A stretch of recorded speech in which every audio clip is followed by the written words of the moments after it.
Pierre Jolivet, bonjour. Vous êtes aujourd'hui président du jury de la 5e édition du Festival international du film policier, donc à Beaune.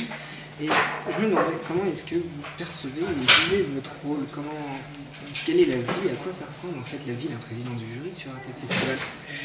Bah, ça ressemble à une vie où on n'a pas beaucoup de temps pour soi. On a 3 ou 4 films à voir par jour, plus les dîners officiels, les déjeuners officiels, plus les interviews. Donc c'est une vie où on est bien content d'avoir le temps de passer dans la chambre prendre une douche. Mais en dehors de ça, ça dure que 5 jours et c'est un délice. Enfin, c'est une mission toujours amusante et agréable. On est là pour jouir des films qu'on voit, pour partager notre joie. Donc c'est que du bonheur. On entend tout à l'heure justement avec Vaïna Adjokalité qui est dans le jury, c'est un peu une grande famille. Vous vous retrouvez telle une famille pendant 5 jours de festival, avec peut-être des coups de gueule de temps en temps? Non, du coup de gueule on n'en est pas là, ça va peut-être arriver dans la négociation finale pour donner le prix, mais vous savez, le cinéma, on est un monde très particulier, on se voit beaucoup, très proche, dans des périodes très courtes, on noue des liens très forts, et puis hop, après, chacun repart, donc il faut avoir cette disponibilité d'être avec les autres. Enfin, moi, je pense ça avec beaucoup de légèreté, de décontraction, mais en même temps, il faut faire ce qu'on a à faire. Enfin, je veux dire, je ne veux pas croire que je suis président de la France, parce que je suis président des rencontres, vous voyez, du festival de Beaune. Il faut prendre ça avec humour et légèreté quand même. Alors, à côté de ça, vous êtes quand même réalisateur, comédien, scénariste, producteur, enfin bref, une bonne bouteille derrière vous. Est-ce que c'est un avantage pour vous Est-ce que ça vous apporte un regard plus critique? Ce qu'il y a de bien à Beaune, c'est le vin.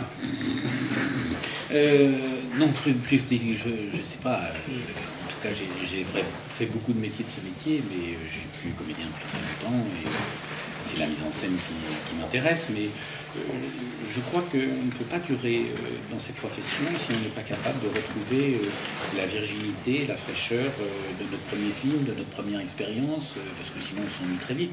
Et là, quand je m'assois dans la salle, je retrouve... j'essaie de rien lire sur les films qu'on voit. Je ne lis pas les fascicules, tout ce qu'on nous donne sur les films, je ne sais rien. Le plaisir des festivals, c'est de s'asseoir, puis l'écran s'ouvre et on ne sait pas ce qu'on va voir, on ne sait pas l'histoire, on ne sait pas qui l'a fait. Et ça, c'est à chaque fois des voyages très très amusants. Et c'est quand même un univers assez noir, assez sombre. Quel est votre ressenti par rapport à ça, justement, d'être toute la journée dans des films noirs, sombres, où justement les personnes coupent des doigts, par exemple? Oui, on a vu beaucoup de doigts coupés, pour les 3 jeunes femmes du jury, il y a beaucoup de fausses couches. Non, c'est vrai que c'est un peu particulier. C'est vrai qu'on est dans le pampan et dans la violence et dans le thrill et dans la tension 3 ou 4 fois par jour. Et c'est vrai qu'en fin de soirée, on est content que ça s'arrête, quoi, parce que comme spectateur, ça va un film de temps en temps, mais là, 3-4 par jour qui sont dans la violence et dans le suspense, c'est une épreuve. Et alors, une question un peu plus personnelle, est-ce que vous avez encore une référence, quelqu'un de particulier à qui vous pensez, ou peut-être même un film auquel vous pensez? Il y a plein de films de polar que j'aime, donc non, j'ai une référence globale du polar. En plus, c'est un genre qui a été tellement développé dans tous les pays, en France comme ailleurs. Hein. Vous savez, en France, on a commencé les polars dans les années 30-40. Il y a l'Assassin à Vito 21 de Clouzot, qui est un chef-d'œuvre. Et puis après, on a eu la Nouvelle Vague a fait beaucoup de polars. Godard a fait du polar, Lelouch a fait du polar, Truffaut a fait des très bons polars.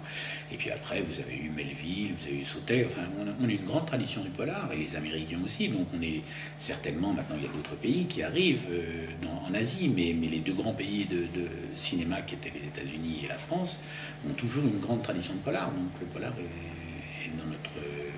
c'est dans nos gènes. Ouais, très bien. Merci beaucoup Pierre Jolivet. Je vous en prie.